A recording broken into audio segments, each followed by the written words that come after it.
Hi guys, welcome to or back to our channel. I hope that you guys are super excited for today's video and to hear all of the updates on our precious babies. Firstly, thank you again for your patience and just like understanding this time is so difficult for us. We have so much going on and it's just like been a little bit difficult with having the boys kind of all split up, but the greatest news ever is that they're officially all at the same hospital now, and it's been that way for only like a week. So we are loving this. We were really sad to leave St. Luke's and our family, our nurses there, but I feel like ultimately this was like the best decision for us for the boys, and it really just like worked out with how we basically like had to transfer them. So I'll kind of go into that in a minute, but ultimately all the boys are doing good. We're just taking things day by day. We're going on day 76 in the NICU and it's incredibly hard. Braxton and I are definitely struggling. I'm not gonna lie, it's been very mentally exhausting. We're ready for them to come home so bad, and I know like our journey's not even close to being over, so it definitely sucks. You know, everybody just keeps asking when they're coming home, and it's like really hard on us because we're like, not soon, and it's just not soon enough, you know. I'm praying that Kroy will come home within like the next month or so, just because he's doing really well. So I'll start with him. I will say all of the boys have had good eye exams. That's like one thing that's been neutral with all of them. They all are getting primary nurses at Children's Mercy and just, I don't know, working on growing, you know, lowering oxygen support, feedings. So it's all kind of like relatively the same. Kroy is off of CPAP. So last time that we talked, he was starting steroids, and he did do a second round of steroids, and that got him off of NIPPV, and he went down to CPAP, and then he kind of got stuck on CPAP. He went down to high flow for a little bit, did really good on that, and then he kind of backslid a little bit after steroids were up and went back on CPAP. But as of today, he is back on high flow, which is great news. So basically after high flow, he has to go down a couple notches, and then he can go to low flow, which is a level that he could actually come home on. So as soon as he's on a little bit lower oxygen support, they're gonna start feedings with him by mouth, and once he is on the low flow and taking all of his feedings by mouth, then they can take out his feeding tube and he would be qualifying to come home after he passes like car seat test and do kind of like all that stuff. So potentially it can take like 2 to 4 weeks or longer, honestly, for babies to figure out how to eat, but I'm hoping like he'll pick up on it fast because he loves his binky. He's really good at his binky. He just loves it and it's so cute. So I'm hoping that he'll be a good eater just because he's like literally goes crazy on that binky nonstop. The only thing that I can anticipate that might kind of set him back a little ways is that we did get an echocardiogram this week of his PDA in his heart. So all 3 of the boys have PDAs. His is not really causing him that much trouble, but I'm wondering if maybe that they're looking at the possibility of doing a fix, you know, a surgical procedure on it just to try and get him home a little bit sooner and get his oxygen settings like lowered down a little bit quicker. He's kind of gotten stuck a couple times on things, and he's been stuck on like those levels for weeks at a time. So I think this might just be something that's like trying to attempt to help him, if that makes sense. So we should find out hopefully about that within the next week. I'll keep you guys updated on that and let you know in an update video next week. But as of right now, I have not heard anything else on that. The only other thing I heard is that he also has a PFO, which is just an opening basically in his heart. So I'm not sure if they will fix that or not. They have not talked to me yet. I haven't talked to cardiology, so just waiting to hear on that. His only problem is honestly he likes to breathe really fast sometimes. Like he's like gets worked up and like wants to breathe really fast. I don't know why he does that. He's just his own little special guy, but anywho, he is kind of, they're just tracking that, watching it, making sure like he doesn't keep breathing super fast, and then they're just kind of lowering his oxygen support as they can, as he'll tolerate it, and then like I said, hopefully working on mouth feedings really soon. He's a big boy. He's over 5.5 pounds now. I feel like he's gonna be like in newborn stuff soon, which is like crazy to me because he's definitely like bigger than the other 2 for sure. Overall, he's doing really good. The only other thing that unfortunately like I wanted to talk to you guys about was he had a head ultrasound when we were still at St. Luke's, and it's showing some signs of PVL. It's a long thing to try and like explain, but it's basically damage to his brain. So we're not exactly sure moving forward how that's going to affect him. What I do know from all the doctors and nurses that we've talked to is it could be absolutely nothing at all, or it could be something severe as far as his development. So it could be honestly, like I said, nothing. There could be absolutely no signs that he even has anything wrong. It could be like minor speech delays or movement delays, crawling, you know, talking slower than others, or it could be something something like mild or severe cerebral palsy. We don't know how it's going to affect him until he starts growing and developing, so unfortunately it's just kind of a waiting game. At this point, I feel like he does really well for like his gestational age. The nurses and doctors are like always saying like how proud of him they are because he wasn't even supposed to be born yet, and like he's doing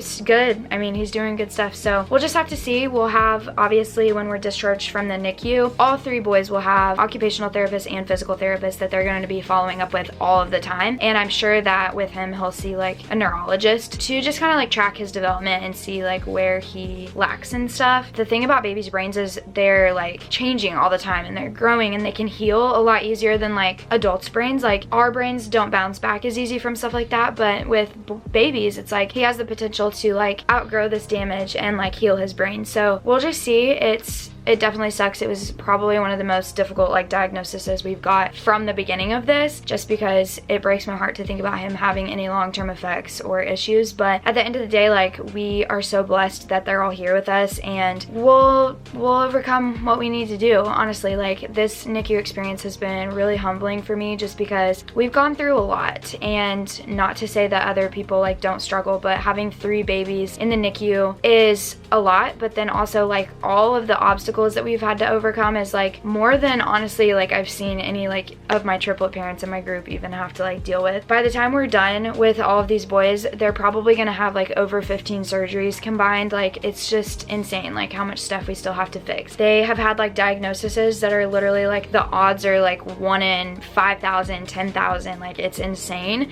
It's just crazy to me. So we've been through a lot, but I feel like it's going to just make us stronger and like appreciate our babies so much more, and like not take anything for granted with them when they do come home. Like, I'm just so excited to have them back at the house. But anyways, we'll get through it. We love these boys no matter what, and the support system that we have is literally the best. So I know that like we'll make it through no matter what happens. But just pray for him and that we can hopefully get some good news. He will have a head ultrasound again and an MRI before we're discharged or closer to like full term, and that will kind of tell us the severity of his PVL and just kind of like where it's at in the brain, what's been affected, and kind of give us a better idea of what we think his delays might be or how he's going to be affected. As far as Daxon, he's been complicated. So if you haven't watched my last video, make sure you go watch that. I kind of outline his TEF, or what we thought was going on, and his atresia in his esophagus. So we actually went in for our first surgery, and craziest thing, he did not have a fistula. So he did not have the connection between his esophagus and his trachea. So he only had the esophageal atresia, which is the separation of his esophagus. So his first surgery, they went into his esophagus and they put sutures on each end, and then they pulled them as close as they could and kept them in that spot. And their goal was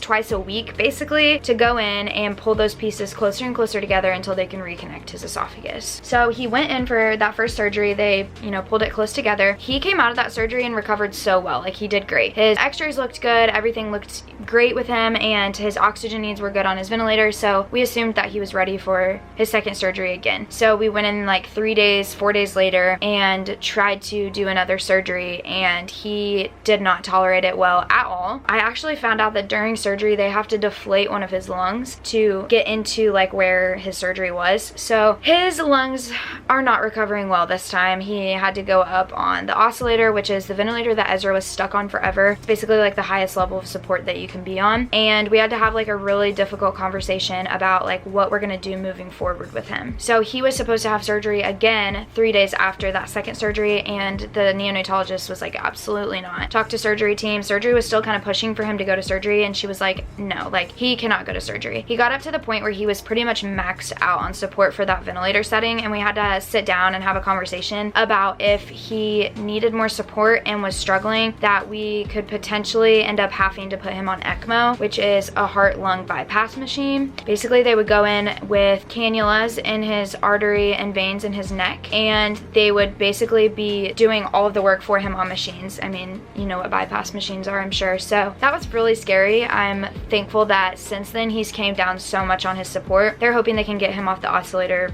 pretty soon. We're fingers crossed hoping for that, so keep praying for him, please, please, please. He also developed pneumonia after surgery. This is his 4th time getting pneumonia, and he also developed a pneumatocele in his lungs. So basically it's like an air-filled pocket in the right lobe of his lungs, and that is just like making it really difficult for him to breathe too. We're just kind of watching it to make sure it doesn't get any bigger because it can cause issues, and we also don't want it to pop because we don't want all that, you know, in his chest. So that's something that we're also just watching, and they are getting x-rays every 12 hours of his lungs to make sure that, you know, that stays the same. He is on loads of medications. When he first came out of surgery and he was on the oscillator and like not doing good at all and like maxed out on that support, they had him paralyzed, and then they also had him sedated because the paralytic doesn't actually like keep you asleep, it just keeps you from moving. And so that would be like super stressful. Imagine like being completely aware that you're like paralyzed. Like, it was crazy. So he had to be completely like sedated and paralyzed, and that went on for a while. He's also been on a lot of blood pressure medication to try and help his levels, and then of course he's on pain medication. So he's on a lot of stuff right now. He's got a lot going on. Also, he has a PDA in his heart that needs fixed. They are planning to do the coiling method with him, where they go in through the groin and they will basically like funnel something up and they'll clip off his PDA. So that is like also contributing to a lot of like his oxygen support and like his needs for that. So the goal right now moving forward is to kind of take a pause on his esophageal atresia. He's obviously shown us that he's not tolerating surgery well right now, or at least that type of surgery, and he's just not quite ready for it. Going forward, what I believe that the plan is they are going to fix his PDA first, kind of try and help him with his oxygen needs, and then we're going to be putting a G-tube in the belly. So I already signed consent for the G-tube in his belly, so he'll at least be able to start eating, and then also that PDA I'm hoping will help him get off the ventilator. So it's kind of difficult because at this hospital we rotate doctors every 2 weeks.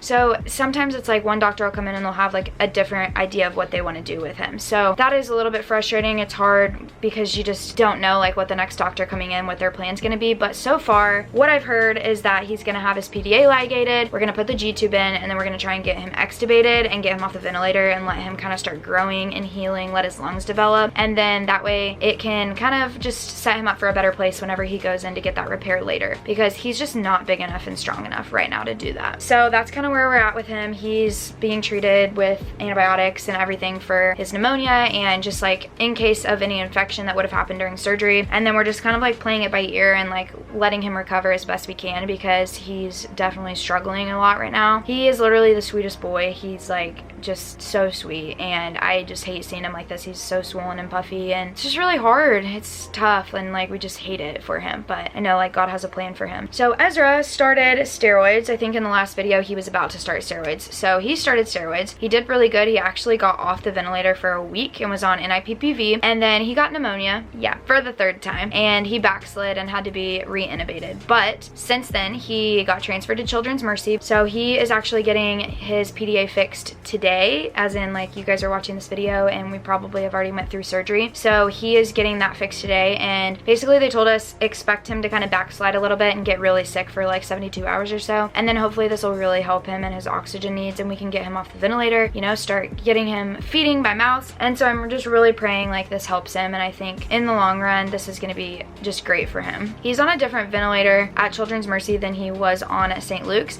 and it's called NAVA. So basically it lets him take the breaths whenever he wants, and if he doesn't breathe then the machine gives him breaths, whereas like the other ventilator was constant helping him all the time, and he would get irritated because he was like, no, I want to do the work. So it's kind of nice because it lets him like do some work and initiate when he wants to breathe, and then when he doesn't, then the machine like helps him out. He seems to like that a lot better, and he's like more comfortable on this machine, but hopefully we won't have to be on it too much longer. They did tell me that he can be on NAVA and come off of like the ventilator and be on like a non-invasive support on NAVA still. So I think that that'll be really great for him, and I'm praying like we can get him off the ventilator like soon. He might need more steroids. We haven't had that conversation yet, but they have told us, you know, he might need some more steroids to come off. But regardless, I hope that it's coming in the near future for him. His PDA, they had tried to fix with Tylenol, and they actually it got bigger, and he started having dilation of his heart, and then he started having backflow of blood into his heart, so he had reverse flow, and they were like, yeah, this is not gonna work. So that's what initiated the transfer of him to Children's Mercy, and then at that point we made the decision to just go ahead and transfer Kroy as well. I don't feel like Kroy's gonna be in the hospital as long as the other ones. I think he'll definitely come home first, so I think it was just an easier decision to make, knowing that like he hopefully won't be there too much longer. It's just gonna be a lot easier, you know, just going to one hospital. It's already been like a huge weight lifted off our shoulders. The only other thing with him going on right now is they did this fluke thing where they did a belly ultrasound on him because he had gotten kind of sick for a couple days, and they had to stop his feedings over at St. Luke's because he was having some like distension in his belly and just like hard, like his stomach is hard, and he was not like tolerating feeds very good. So they wondered if he had an infection in his belly. He didn't, but they had checked him when he transferred to Children's just to kind of make sure like everything looked okay with him, and they did a belly ultrasound and he had blood clots, and luckily they weren't like really causing any issues, and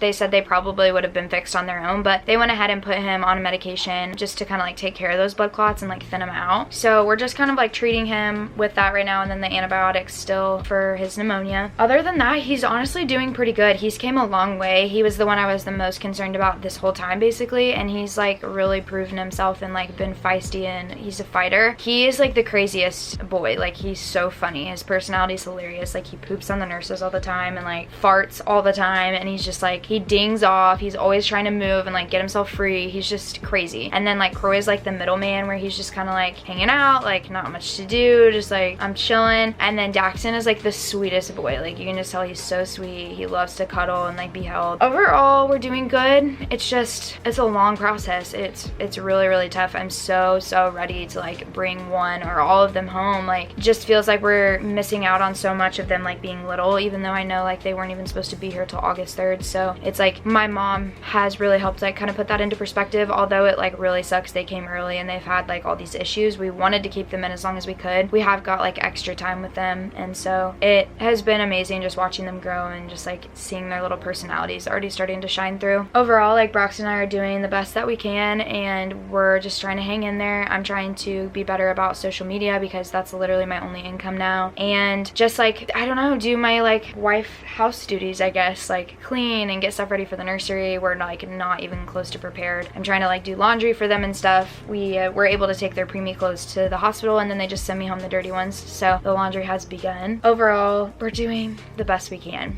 We are doing the best we can. So I will keep you guys updated with anything else that happens. We, like I said, had Ezra surgery today, so I'll keep you guys updated on our other social medias on how that's going. I am using social media more now. I'm using our Instagram page more, and I'm using our TikTok, so make sure that you go follow those if you haven't already. And then the Fuller Triplets page, I try to update a little bit more frequently on that too. But my goal is to post an update video at least once every 2 weeks on YouTube. Hopefully I won't have to do that for very much longer, but we'll see. I just hope these boys come home soon. Thank you guys for all your support and everything that you do for us. We just love you so much and appreciate you. Just keep them in your prayers. Keep praying for them. Keep praying for their medical team, and that their, you know, team will just be able to have the expertise and the knowledge to take care of them. I know they do, but just to make good decisions about their care. And of course, me and Braxton too. Just our, you know, mental health and strength during this time, because it definitely is not an easy experience at all. It's not an easy journey, but we love you guys so much, and I will see you guys this week for another video.